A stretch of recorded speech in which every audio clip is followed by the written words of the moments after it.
Now let's go.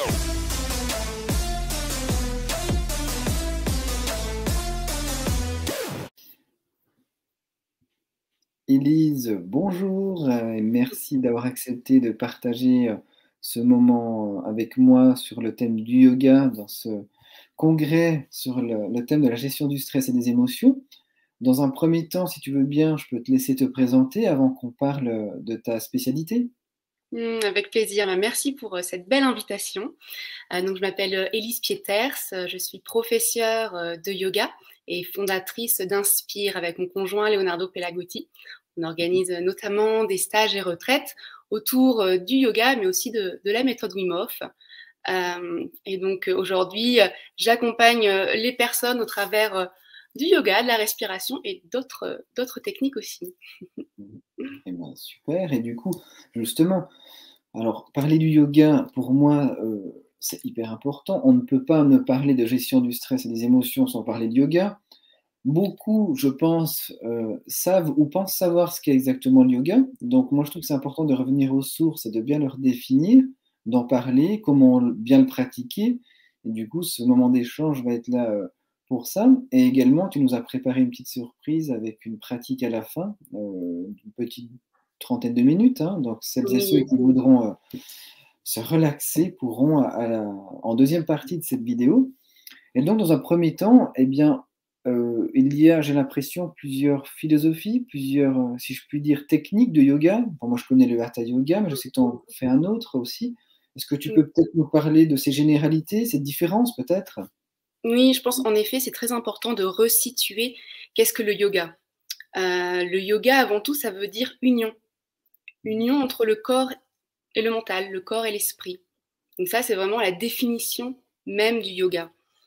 On l'entend aussi comme arrêter les fluctuations du mental. C'est aussi une définition qu'on donne du yoga. Et en fait, à la base, c'est une pratique qui est millénaire. C'est une vraie philosophie de vie. Alors nous, aujourd'hui, en Occident, c'est pas forcément cet aspect-là que l'on voit en premier, mais on va plutôt voir les postures de yoga, la respiration. Mais c'est vrai qu'avant tout, c'est une pratique qui est donc au départ, comme je disais, millénaire, qui vient d'Inde et qui est arrivée en Occident finalement assez récemment.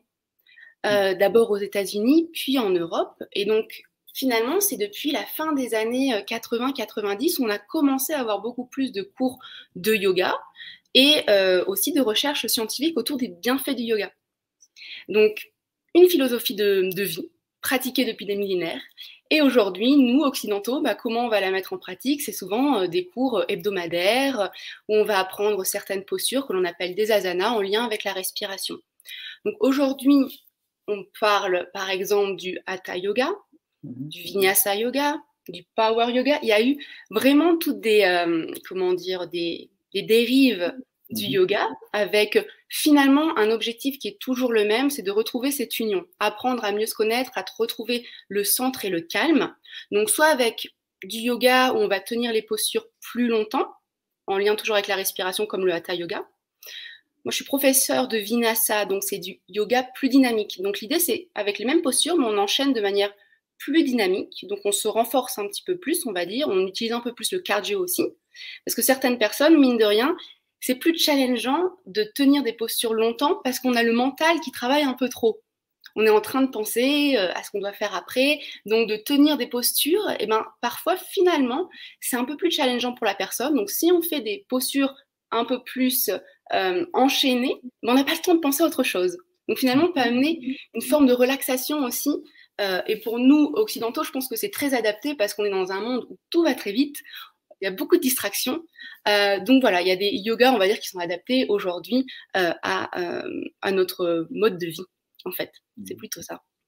Et donc, si j'entends bien, on devrait même plus dire le yoga, mais des ou les yogas, non? Parce que est-ce que tous les yogas sont bons pour tout le monde? Enfin, j'ai l'impression qu'ils ne sont pas négatifs déjà, mais peut-être qu'ils sont plus adaptés dans le fait d'être assidus dans le temps. Comme toute technique, je pense que faire du yoga une fois, c'est pas, enfin, c'est toujours sympa, mais c'est l'assiduité qui compte. Donc, si on est plutôt d'un tempérament dynamique, il vaut mieux peut-être aller vers des participations avec des enseignements tels que tu le fais, non? Oui, tout à fait. Et d'ailleurs, j'ai beaucoup de personnes qui me disent: «Ah, le yoga, c'est pas pour moi», parce qu'on a la vision du yoga en méditation, très lent et donc les personnes, ne se voient pas, pouvoir rester comme ça assis, longtemps dans des postures. Donc en effet, je vais les amener à tester un yoga un peu plus dynamique qui dans tous les cas, à la fin de cette séance, il y a un moment de relaxation et c'est là où elles découvrent aussi ce bien-être dans le rien faire. Donc en effet, vous pouvez choisir différents types de yoga en fonction de ce que vous avez envie. On a aussi le yin yoga, qui est un yoga très très doux, qu'on va faire plutôt le soir avant d'aller se coucher. Donc il y a certaines personnes, ça va pas matcher avec le yin yoga. Donc vraiment à tester. Après, il y a des yogas où à chaque séance, ça va être le même enchaînement, comme le yangar par exemple. Donc voilà, on sait que c'est la même séquence à chaque fois que l'on va pratiquer pendant la séance. C'est ça, oui, puis comme tu dis, on n'est pas là pour parler de tous les yogas, mais il y a le yoga aérien qui était très à la mode ces dernières années aussi. Oui. Donc, il y en a pour tous les goûts. Et comme tu dis, on garde une base qui est l'union, hein, donc la reconnexion peut-être à soi, à ses sensations. Et du coup, est-ce que tu sais, toi, s'il y a eu des études scientifiques sur tous les yogas ou c'est sur le yoga en général, parce que tu en as parlé au début? Oui, non, alors aujourd'hui, les études, c'est autour du hatha yoga notamment. J'ai vu une étude récente aussi sur le vinyasa, mais on va dire que c'est plutôt le hatha qui finalement est cette forme de yoga qui s'est vraiment démocratisée en Occident avant d'avoir les dérives comme le vinyasa, etc. Donc ils ont étudié plutôt le hatha où on tient les postures un peu plus longtemps. Et du coup, alors souvent le ou les yogas, je ne sais plus comment je vais dire jusqu'à la fin de la vidéo, Le yoga. mais du coup, voilà. Et donc, on le sait quand même que c'est souvent assimilé à un moment moi je vais dire de relax, de détente. Et donc, comment cela agit le fait, en parlant simplement, en prenant des postures parfois étonnantes, avec des noms parfois étonnants, ça va me relaxer. Comment ça Mm. marche? Oui. Alors en fait, le yoga, tu as à la fois les postures, mais tu as aussi la respiration. Je pense qu'aujourd'hui, on en parle beaucoup des bienfaits de la respiration, mais en fait, c'est vraiment de coupler mouvement et respiration, cette synergie qui fait que ça va agir au niveau de notre système nerveux autonome, au niveau de la branche que l'on appelle parasympathique.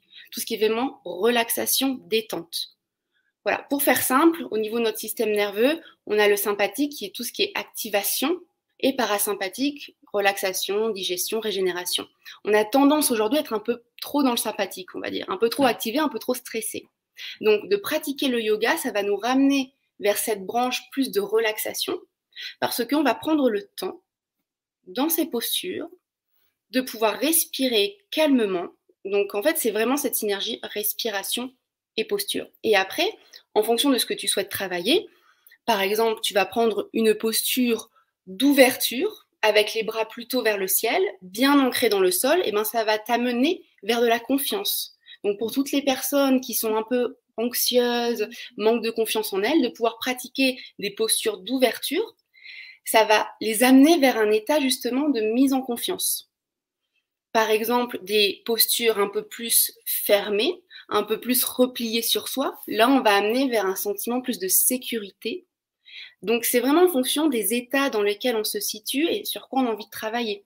Mais chaque posture peut amener des états internes aussi différents. Alors, est-ce que tu as remarqué aussi que, parfois, comme moi j'emploie des mots simples, hein, parfois il y a des mouvements vraiment, j'ai l'impression d'étirement. Oui, Est-ce que aussi c'est une action, physique, mécanique, organique? Et que du coup et que ça amène des bienfaits aussi mécaniques, si je puis dire? tout à fait. Oui. Tout à fait. Tout à fait. Par exemple, tu vois, quand on pense à une personne qui est un peu stressée, angoissée, elle va avoir tendance à avoir la mâchoire serrée, avoir voilà, le visage contracté, les épaules vers le haut. Et le fait simplement de relâcher donc au niveau mécanique, donc dans les séances, on répète souvent relâcher la mâchoire, relâcher la peau du visage, relâcher les épaules. Et rien que ces mouvements-là amènent vers un sentiment aussi de détente.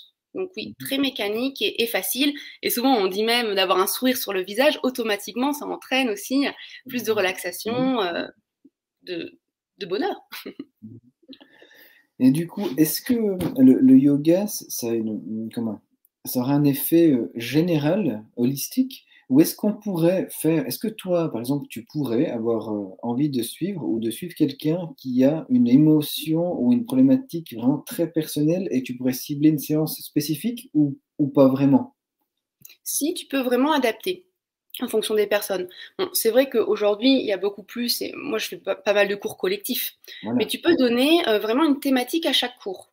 Tu vois, moi j'aime bien travailler sur les saisons aussi. Par exemple, adapter mes cours de yoga en fonction de la saison. Parce que les énergies sont différentes, les personnes aussi. Donc, dans tout ce qui est automne-hiver, d'aller plutôt vers des postures plutôt calmes, plutôt d'intériorité, de recentrage, et tandis que vers le printemps-été, aller vers des postures un peu plus yang, un peu plus dynamiques. Vraiment aussi de pouvoir adapter. Et puis, oui, si une personne on peut faire aussi individuel et en fonction des besoins de la personne. Bien sûr, on adapte la pratique en fonction des exercices de respiration, en fonction des postures aussi. Et bien sûr, c'est progressif. C'est-à-dire que parfois, on peut avoir la croyance qu'il faut être déjà souple pour faire du yoga, par exemple. Voilà, tout à fait. Pas du tout. Ça s'apprend. Et en fait, ce qui est vraiment intéressant, c'est que avec de la pratique régulière, les résultats sont très rapides aussi. Donc ça, c'est vraiment intéressant. Pratiquer un petit peu tous les jours et on va observer cette souplesse, ce renforcement et donc prendre confiance aussi dans la pratique. Donc, moi, j'invite vraiment les personnes à pratiquer avant tout et pas d'essayer de tout forcément comprendre comment ça fonctionne parce que de pouvoir pratiquer une séance, on se rend compte des bienfaits, mais juste après la séance. Moi, je veux dire, quand Mmh. j'ai commencé le yoga, donc à l'époque, j'étais à l'université et j'y suis allée par curiosité. Et je me rappelle, je comprenais pas forcément tout ce qui se passait, mais je faisais confiance. Et à la fin, je ressentais vraiment cette relaxation, ce bien-être, ce calme mental.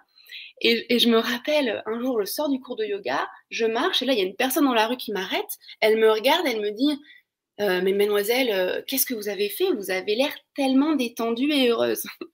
Ça se voyait sur mon visage que j'étais vraiment détendue, relaxée. Et après, c'était après une heure de yoga. Donc ça m'a vraiment marqué en me disant, bah, c'est vraiment très puissant, cette pratique. Et puis progressivement, voilà, en se formant, en découvrant tout ce qu'il y a derrière, pour moi, c'est intégré dans mon quotidien. Et justement, tu as parlé souvent de pratique là. Alors, qu'est-ce qu'une bonne pratique de yoga? En termes de qualité, de quantité, pareil, lié au stress et aux émotions d'ailleurs, est-ce que je pratique différemment si je dois gérer mon stress ou des émotions spécifiques? Hmm. Heu, Oui. Alors, donc déjà, ce qui est très important, c'est d'être dans un endroit où on se sent bien en sécurité. Voilà, parce on a besoin de pouvoir déjà naturellement aller vers plutôt ce côté de détente, donc d'être dans un lieu calme où on sait qu'on va pas être dérangé. Ça, c'est vraiment, vraiment important de se dire, ok, là, je me prends, je sais pas, 10 minutes, une demi-heure, une heure, mais c'est mon moment à moi.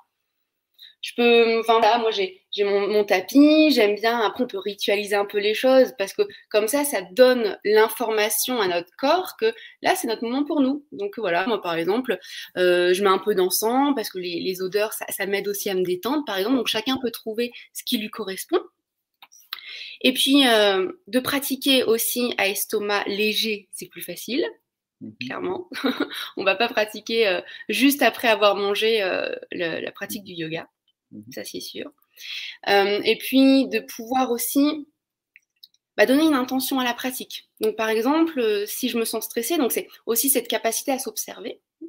C'est pour ça que dans le yoga, c'est vraiment apprendre à mieux se connaître parce que on peut apprendre à mieux observer ce qui se passe au niveau mental et se dire ok, là je suis stressée, mais au lieu de rester dans ce stress, c'est comment je peux agir dessus et me recentrer grâce à la pratique. Donc je peux donner une intention et je vais faire, moi je conseille de commencer d'abord par un exercice de respiration parce que c'est une porte d'entrée qui est très rapide et efficace pour venir donner la juste intention et la bonne posture avant de se mettre dans les postures de yoga. Donc intention claire, ok là je me sens stressée, et ben je décide de me prendre ce temps pour retourner vers la détente, le calme. Donc c'est finalement une forme aussi de discipline et de volonté de vouloir agir dessus. Et ce qui est extrêmement intéressant, c'est que en fait, par la respiration et les postures en elles-mêmes, par la pratique, ça va directement agir sur notre état de stress. Et c'est pareil avec les émotions. Si par exemple, j'ai des émotions fortes, par exemple, prenons la tristesse ou même la colère, et ben, de pouvoir pratiquer des postures qui sont plus dans l'ouverture. Donc, je parle d'ouverture du cœur. Donc, par exemple, travailler sur l'ouverture ici des épaules vers plus l'arrière, plus des postures vers le haut. Et ben ça va nous aider aussi à aller vers des émotions plus de gratitude, de confiance, qui sont donc finalement, qui contrebalancent quelque part les émotions de tristesse ou de colère. Donc après, il faut connaître les bonnes postures, mais ça, on verra. Je vais vous montrer après dans une vidéo où je fais quelques pratiques. Je vais vous montrer des postures pour vous aider justement à contrebalancer ces émotions internes de stress. Et puis, comme tu le sais, à notre époque, j'ai l'impression que la problématique, le temps qu'on a à consacrer à son bien-être, donc on a le temps qu'on veut bien s'accorder, mais beaucoup disent qu'ils auraient envie, mais j'ai pas le temps. Donc, est-ce que quand même 5 minutes de yoga quotidien, on va reprendre l'exemple le plus connu, la salutation au soleil, est-ce que c'est mieux que rien ou quand même, dans l'efficacité, c'est quand même très moyen? Vaut Oui, mieux alors, passer 1 heure, une demi-heure, 3/4 d'heure? oui, bien sûr. 5 minutes par jour, c'est mieux que 1 heure toutes les 2 semaines.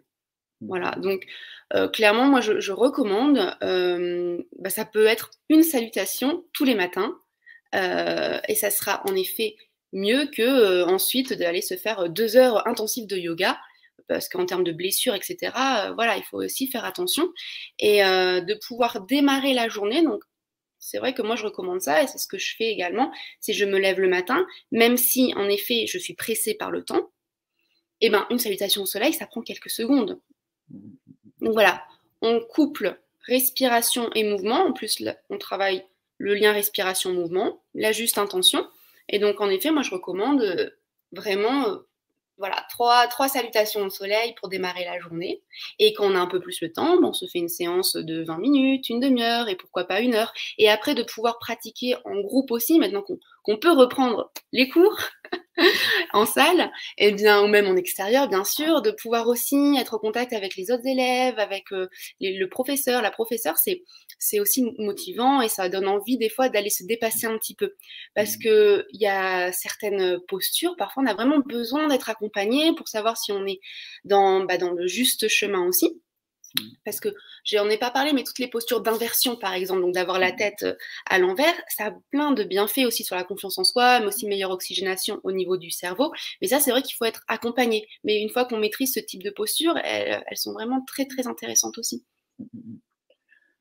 Et du coup, en t'écoutant, il me vient une question, c'est est-ce qu'il y a des lieux plus propices ou moins propices à faire du yoga, en intérieur, en extérieur, en température, en couleur? Est-ce qu'il y a des influences qui fait que ma séance sera plus bénéfique ou moins bénéfique?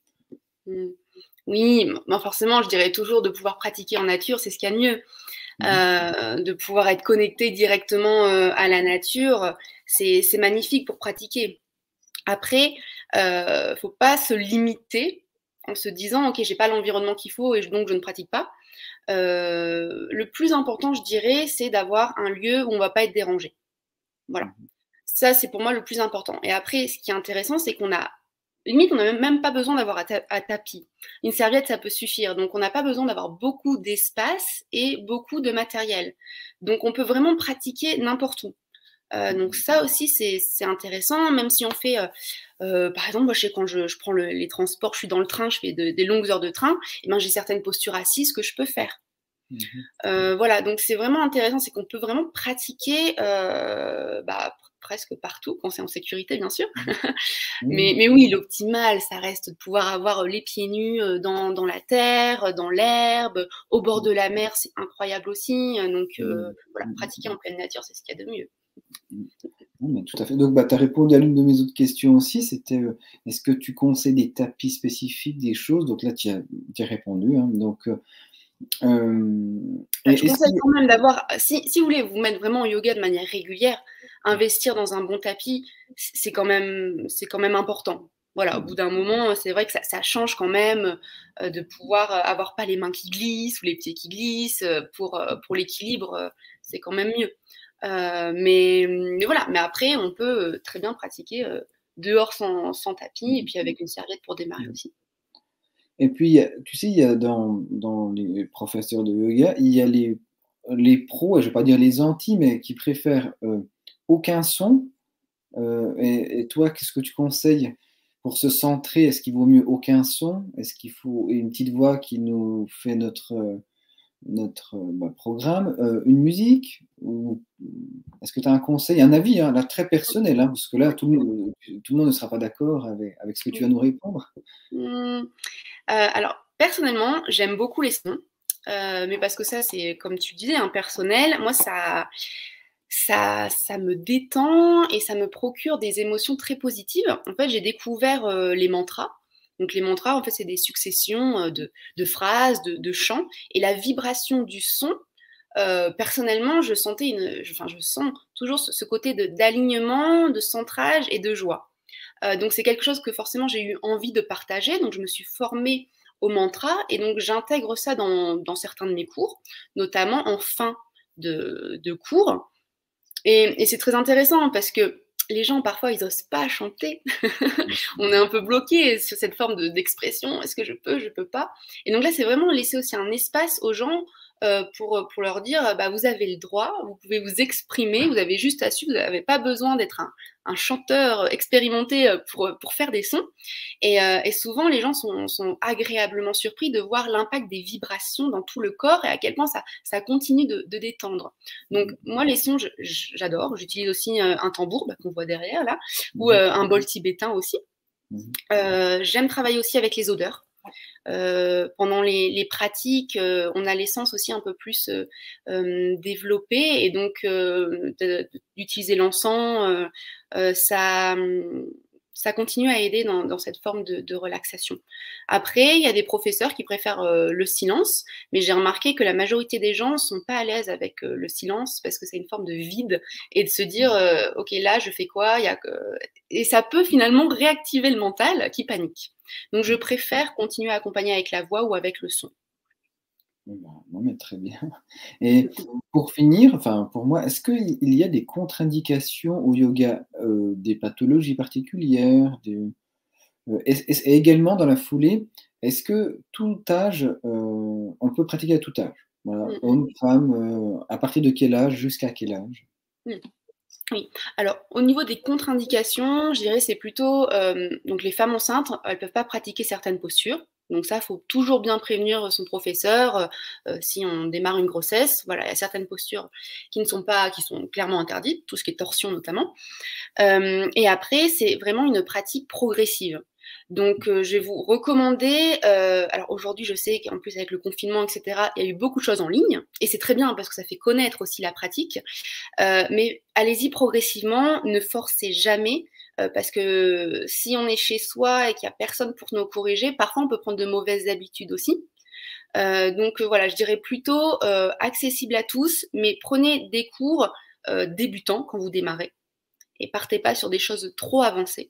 Donc c'est apprendre à s'écouter et puis après faire des cours vraiment avec les professeurs et expliquer si on a une blessure. Voilà, par exemple, je me suis blessée au genou, il faut vraiment en parler au professeur qui va proposer des variantes. Donc il y a des postures qui peuvent varier si on a eu des blessures. Donc ça, il faut en parler aussi. Voilà. Et sinon, à tout âge, oui, tout âge. Moi, j'ai pas mal d'enfants et aussi de personnes âgées. C'est pareil, en fait, c'est au professeur d'adapter. Donc, je vous recommande de pouvoir trouver aussi un professeur qui peut vous accompagner dans votre pratique. Donc, c'est toujours la même chose aussi. Mais on pourra, en tout cas, si un professeur est bien formé, il va vous proposer des variantes en fonction de certaines pathologies ou de vos âges et mobilité. Et puis, du coup, toi, tu me lances très bien sur mes questions. J'en ai une dernière.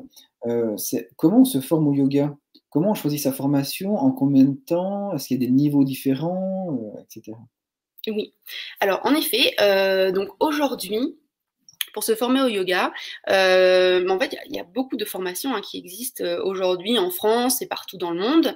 Donc, c'est pour être certifié professeur de yoga, c'est minimum 200 heures de cours. Donc, on voit à la fois tout ce qui est philosophie du yoga, l'anatomie, les différentes postures, tout ce qui est pédagogie également. Et après, il peut y avoir aussi des formules sur 500 heures. Et après, on peut faire aussi des mises à niveau ou des spécialisations. Par exemple, 30 heures d'une spécialisation en yin yoga ou en warrior yoga. Voilà, il existe ce type de spécialisation. Souvent, quand on se forme au yoga, c'est parce qu'on a un professeur qu'on a suivi, qui nous inspire et qu'on a envie de pouvoir se former avec cette personne. En tout cas, moi, ça a été le cas. Et les professeurs que je rencontre, en général, c'est ça. C'est vraiment cette affinité avec la personnalité du professeur, son enseignement, sa pratique. Et si ce professeur propose des formations de professeur de yoga, eh ben on peut le suivre. Là, mon prochain objectif, ça serait de partir en Inde aussi pour me former directement là-bas. Voilà. Donc, c'est une formation à vie, hein, quelque part. C'est ça, c'est ça. Et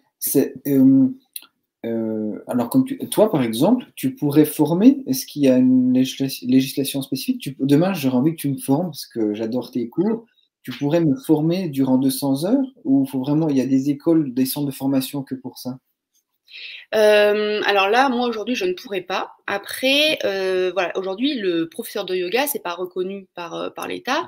Il y a tout un protocole, c'est Yoga Alliance, qui notamment met en place une charte de qualité, de suivi des professeurs.